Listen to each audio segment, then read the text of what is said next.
Hi friends, welcome to Ashok Kumar Repala YouTube channel. Friends, నేను గత videos లో అభ్యాసం 4.4 లెక్కలు చేయడం జరిగింది. వాటిని ఎవరైనా చూడని వాళ్ళు ఉంటే తప్పకుండా ఆ వీడియోని చూసి లైక్ చేసి, షేర్ చేసి, కామెంట్ చేసి, సబ్స్క్రైబ్ చేసి పక్కన బెల్ బటన్ క్లిక్ చేయడం ద్వారా నేను పెట్టే ఎప్పటికప్పుడు వీడియోస్ మీకు నోటిఫికేషన్ రూపంలో వస్తాయి కనుక don't miss it my videos. Okay, topic లోకి వెళ్దాం. ఫ్రెండ్స్, ప్రతినిధి జాతీయ భావనలో ఈ చాప్టర్ లో ఇది లాస్ట్ అభ్యాసము. ఈ అభ్యాసంతో ఈ చాప్టర్ కంప్లీట్ అయిపోతుంది. తర్వాత మనం నెక్స్ట్ చాప్టర్ లోకి వెళ్ళిపోతాము. అయితే ఈ అభ్యాసంలో లెక్కలు చూద్దాం. అభ్యాసం 4.5 ఒకటో బిట్టు. ఒక వృత్తాన్ని గీసి అందులో కేంద్రము, వ్యాసార్థము, వ్యాసము మరియు చాపాన్ని గుర్తించుము అంటున్నాడు. అయితే ఒక వృత్తాన్ని గీద్దాం. వృత్తం ఎలా ఉంటుందండి? ఈ విధంగా ఉంటుంది వృత్తం. అయితే దీనిలో కేంద్రం గీయాల. వృత్తం మధ్యలో ఒక బిందువుని మనం కేంద్రం అనుకుంటాం. వృత్తాల మధ్యలో ఉండే ఒక బిందువును కేంద్రము అంటాం. ఇది కేంద్రము. తర్వాత వ్యాసార్థం. వ్యాసార్థం అంటే వ్యాసంలో సగమే వ్యాసార్థం. ఫస్ట్ వ్యాసం అంటే ఏంటి?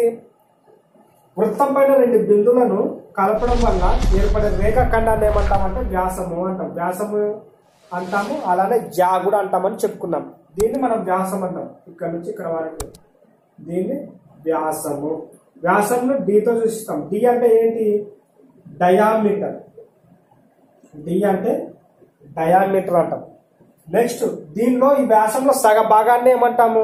వ్యాసార్థం అంటాం. అంటే ఇక్కడ ఆర్, ఇక్కడ నుంచి ఇదింత ఆర్, ఇదింత ఆర్, ఈ విధంగా అనమాట. ఆర్ అంటే రేడియస్. రేడియస్ ని వ్యాసార్థము అంటాం. వ్యాసార్థము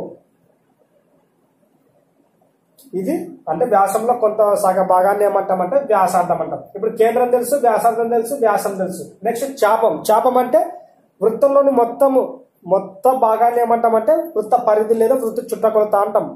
దాంట్లో కొంత భాగాన్ని, ఇది మొత్తము వృత్త పరిధి, మొత్తం భాగం ఏంటంటే వృత్త పరిధి లేదా వృత్తం చుట్టుకొలత. దీంట్లో కొంత భాగాన్ని ఏమంటాం? చాపం అంటాం. ఇదింత కొంత భాగాన్ని అంటే ఇక్కడ ఇదింత ఏమంటామంటే చాపము అంటాం. చాపము. ఈ విధంగా గుర్తించవచ్చు. కేంద్రము, వ్యాసార్థము, వ్యాసము మరియు చాపము గుర్తించడం ఒక వృత్తం పైన జరిగింది. అభ్యాసం 4.5 లో రెండో లెక్క. వృత్త ప్రాంతాన్ని రంగులతో షేడ్ చేయండి. ఫస్ట్ ఏమిచ్చిండు?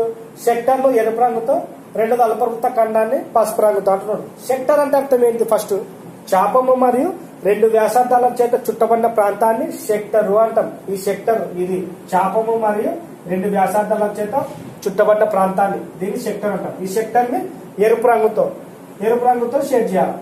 ఎరుపు రంగుతో షేడ్ చేయండి మీరు. తర్వాత నెక్స్ట్ అల్పవృత్త ఖండాన్ని పసుపు రంగుతో. అల్పవృత్త ఖండం అంటే ఇది. అల్పవృత్త ఖండం అంటే ఇది. అంటే వ్యాసము మరియు చాపము చేత చుట్టబడిన ప్రాంతాన్ని అల్పవృత్త ఖండము లేదా అర్ధవృత్త ఖండము అంటాం. దీన్ని మనము పసుపు రంగుతో షేడ్ చేయాలి. ఇది రెండో బిట్ యొక్క ఆన్సర్. అభ్యాసం 4.5 లో మూడో లెక్క. సత్యము లేదా అసత్యము తెలపండి అంటున్నాడు. First question. ఒక వృత్తంలో ఒక కేంద్రం గుర్తించగలం. ఒక వృత్తంలో ఒకే కేంద్రంను గుర్తించగలం. కరెక్టేనా? కరెక్టే. కాబట్టి ఒకటే కేంద్రం గుర్తిస్తాం కాబట్టి ఇది ట్రూ, సత్యం. నెక్స్ట్ వృత్త వ్యాసం వ్యాసార్థానికి 2 రెట్లు. అంటే వృత్త వ్యాసం అనేది వ్యాసార్థానికి 2 రెట్లు కాబట్టి కరెక్ట్. ఇది అంటే వ్యాసం డయామీటర్ ఈక్వల్ టు 2 వ్యాసార్థాలకు సమానం కాబట్టి ఇది ట్రూ. నెక్స్ట్ చాపం అన్నది వృత్తంలో ఒక భాగం. ఇదంతా వృత్తం. దీంట్లో చాపం అంటే వృత్తంలో కొంత భాగాన్ని చాపం అంటాం. అంటే ఇక్కడ నుంచి ఇక్కడ ఇదింత భాగాన్ని, ఇక్కడ నుంచి ఇక్కడ ఇదింత భాగాన్ని, ఎంతో అంత భాగాన్ని అంటే వృత్తంలో మొత్తంలో కొంత భాగాన్ని చాపం అంటాం. కాబట్టి కరెక్ట్, ఇది ట్రూ.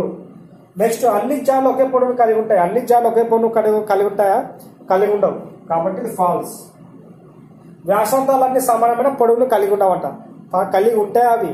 వ్యాసార్థాలు అన్ని సమానమైన ఈ పొడవును కలిగి ఉంటాయి కాబట్టి ఉండవన్నాడు. కాబట్టి ఇది ఫాల్స్. అభ్యాసం 4.5 లో చివరి బిట్టు, నాలుగో బిట్లో క్వశ్చన్ ఏమడిగిందంటే ఒక వృత్త కాగితాన్ని తీసుకోమన్నాడు. ఒక వృత్త కాగితాన్ని వృత్త రూపంలో ఉన్న ఒక కాగితాన్ని తీసుకోవాలా. తీసుకున్న తర్వాత దీన్ని 2 సమభాగాలుగా మడవాలా. ఇట్లా మడవాలా. 2 సమభాగాలుగా ఇట్లా మడిస్తే అది ఎలా ఏర్పడుతుంది అంటే ఇలా ఏర్పడుతుంది. మధ్యలో ఒక గీత వస్తుంది. 2 సమభాగాలు ఇట్లా మడిస్తే ఈ గీతనే మనం వ్యాసం అంటాం. ఇలా మనం ఎన్నో రకాలుగా మనం వీటిని చేయవచ్చు. వ్యాసం మనకు కనబడతలేదా మనకి ఆ పేపర్ మీద క్లియర్ గా కనబడుతుంది. ఒక గోటుతో మనం మడిచిన వెంటనే గోటుతో దీన్ని బాగా ఇట్లా గీస్తే ఇట్లా ఓపెన్ చేయగానే మనకి ఇట్లా వ్యాసం అనేది కనిపిస్తుంది. ఇలా మనం ఎన్ని రకాలుగా చేయొచ్చు. ఇది 4th యొక్క మనకి క్వశ్చన్ ఆన్సర్. కాబట్టి ఇంతటితో మనకు అభ్యాసం 4.5 మనకి ఇంతటితో కంప్లీట్ అయింది. ప్రాథమిక జాతీయ భావనలు మొత్తం మనం చాప్టర్స్ అన్ని దీనిలో ఉన్న అభ్యాసం 4.5 లెక్కలు మనం చేయడం జరిగింది. మనం నెక్స్ట్ చాప్టర్ లోకి వెళ్ళిపోతున్నాము. ఓకే, మళ్ళీ నెక్స్ట్ చాప్టర్ లో మనం కలుద్దాం. ఓకేనా, బాయ్.